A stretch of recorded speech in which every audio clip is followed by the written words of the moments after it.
Hello, and welcome to another reading of Boston Accent. My name is Mark Mattioli, and Boston Accent is available on Amazon.com. Okay, let's get right back into the reading.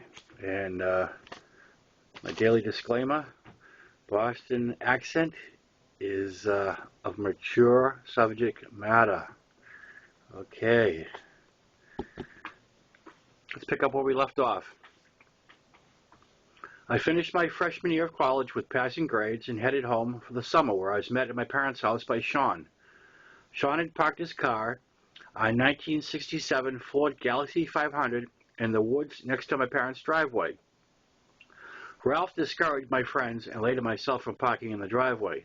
His argument was all our cars were shit boxes and he didn't want them leaking on his driveway. In the 6 years I owned cars while living there, I was never allowed to park in the driveway. Always the woods. So I cleared a path long enough in the woods to park two cars. This initiative on my part seemed to piss off Ralph even more, and that made it all the more worthwhile. Sean motioned me over to his car and said, "Get in." I started to get in the passenger side, and he said, "No, the driver's side." So I did, and said, "Now what?" He said, "How does it feel?" And I said, "What is this?" And he said, "You want to buy it?" And I said, "I can't afford this." He smiles and says, $10. I shrug my shoulders and say, "I don't get it." And he tells me it's dead. It has an electrical problem, and he can't find it, nor can he afford to bring it to the garage. So maybe I can repair it since I'm home from school. I said, "Shit, even if I can't fix it, I get my money back on parts alone. Deal." Sean's mom was retired and rarely went anywhere, so he had the use of her car pretty much any time he wanted it. We walked down the street to Patrice and John's house, and John's bike was in the driveway. John had made his Indian his only mode of transportation, and even rode in the winter wearing a snowmobile suit. One morning, when I didn't have a car and was walking to work in 4 inches of snow, John pulled up on his bike and told me to get on. He gave me a ride 2 miles to the main road in the snow without a helmet. The bike was sliding all over the place, and I thought for sure he was going to kill the both of us, but we made it. John was a pretty smart guy when it came to mechanics, and he rebuilt antique motorcycles as a hobby.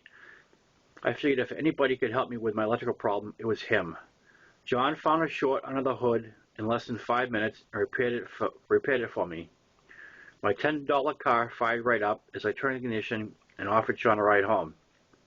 I asked him if he had any regrets considering how easy John had fixed it, and he said, "No, now you can drive me around while I drink."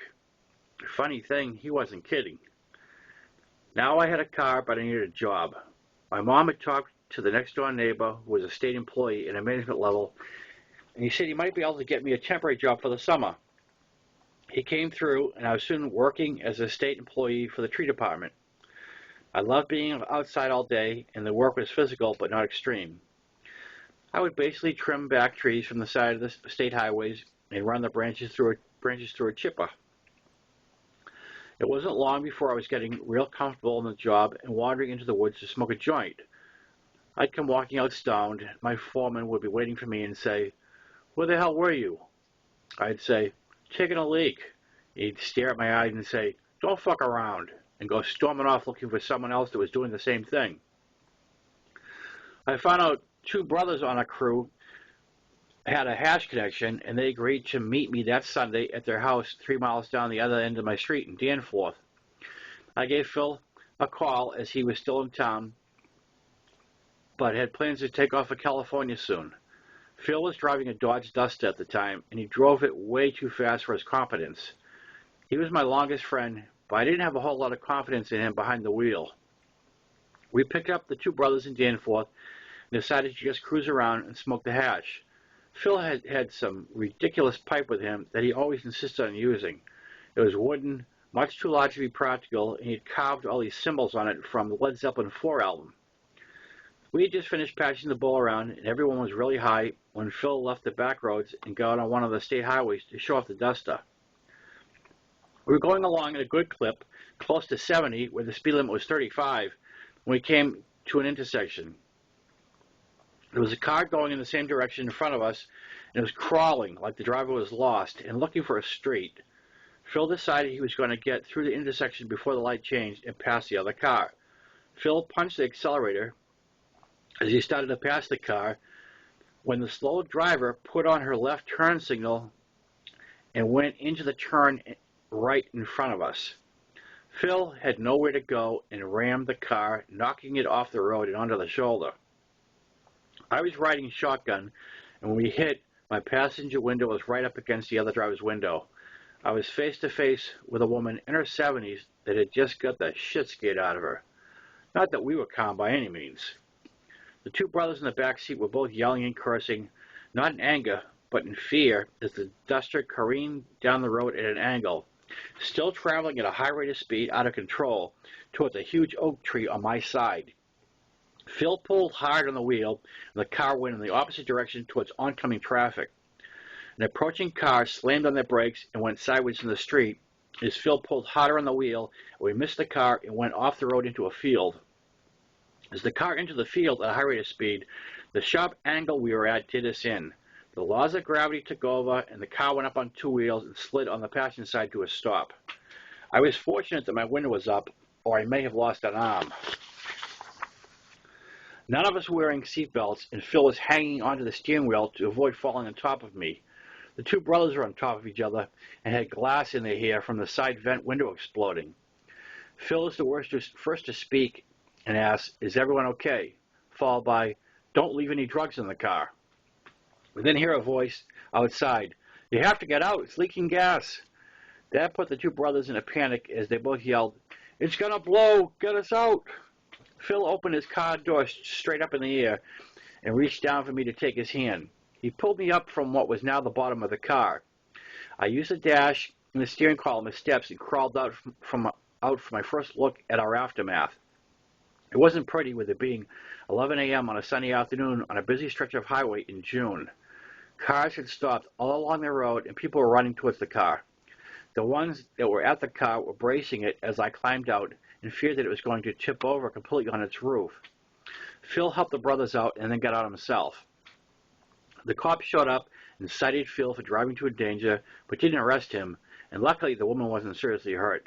The duster, however, was a total loss, with the frame bent in half. It was only a 6-cylinder. I often imagine the damage Phil could have done with an 8. There was a popular place for kids my age to go party called the Bogs. The Bogs was a series of cranberry bogs with dirt access roads going in and around them, and the whole thing butted up against a reservoir that provided water for the bogs. I spent a lot of time down there between the age of 14 and 22. In the winter, when the bogs were frozen, we played hockey here. My constant enemy, broken arm Robbie, skated over the thin ice that covers the canals and fell through wearing full goalie gear. He was screaming like the water was lava. He stood up, he would have discovered that the water was only waist deep. I didn't tell him. One night, a bunch of people are hanging out next to the reservoir drinking and listening to music blasting from a car stereo when I see Brett's Belvedere pull up. I can see Kate sitting in the middle, but I don't know who's riding shotgun. As they get out and walk over, I see it's a girl from the neighborhood I've seen once or twice at parties, but never met. She lives right behind my parents' house off one of the trails. Her name is Rachel Fiorentino, and we are drawn to each other from the minute we start talking. Rachel stands 5'4", has long, straight brown hair, brown eyes, and is petite without being skinny, but well-rounded without being heavy.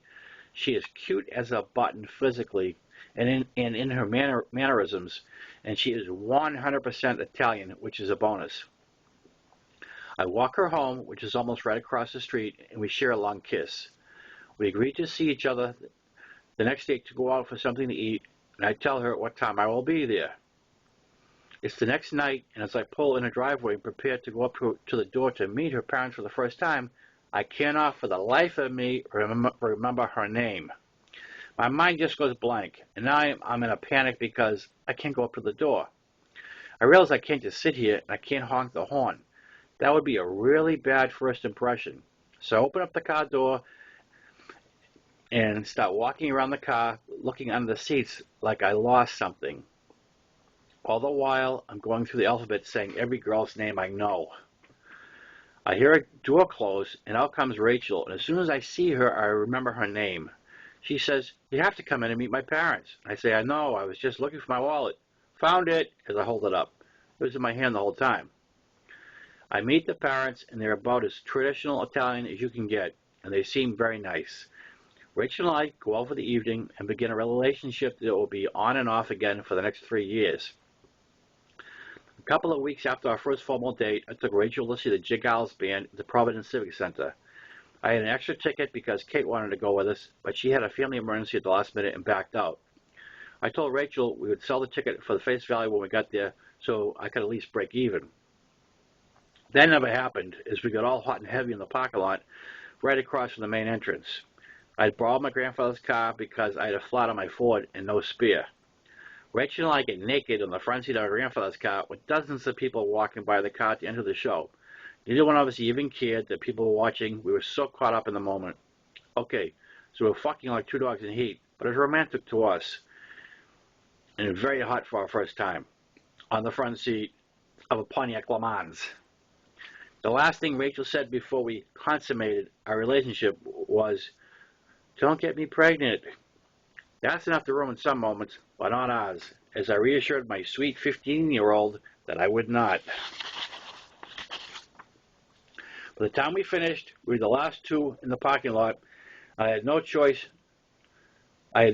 to sell the ticket. The concert was excellent, and the entire evening would have been as well if I hadn't drove off the curb, leaving the parking lot. The exhaust system fell down, and rather than try and fix it, I dragged it for 40 miles. The tailpipe had a hole burned through it from the street, and my grandfather was bullshit. But it wouldn't be the last time I pissed him off. I was just prepping him for things to come. That old unsold ticket is in a photo album to remind me of that day, the good and the bad. The summer came and went quickly in 1976, the 200-year anniversary of our country's independence. For me, that summer was a good mix of hard work for the tree department during the day and hard play at night and on the weekends with Rachel. We both loved the outdoors.